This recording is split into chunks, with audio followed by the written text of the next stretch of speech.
So guys, natanggal ko na yung mga sampay na tuyo. Ayan, bakante na. Yun na lang ang hindi ko na lagay. So ngayon, dahil may space na, magsasampay na ako. Hanggat may liwanag pa. Hanggat may liwanag pa ang buhay, magsasampay tayo. Ayan.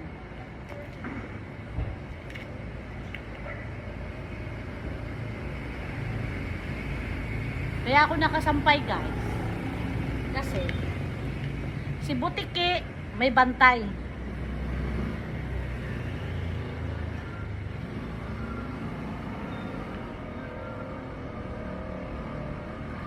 Kaya ako nakakilos guys, nakapaglaba ako tsaka nakapagsampay ako. May nagbabantay kay Naya dun sa apo ko. Tsaka dumating na rin nanay niya galing school. Kaya nakakilos ako guys. Pero kaninang tanghali guys, wala. Hindi ako nakakilos kaninang tanghali kahit umidlip, di ako nakaidlip kasi yung tatlong bata gising. Gising sila guys.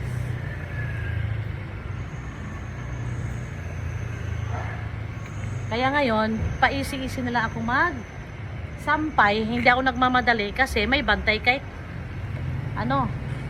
kay Butiki.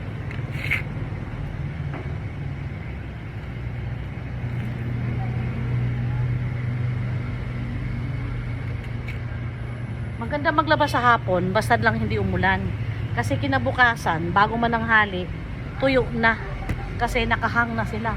Sa gabi pa lang, yung hangin na mainit, yun, natutuyo na sila. Kaya minamadali.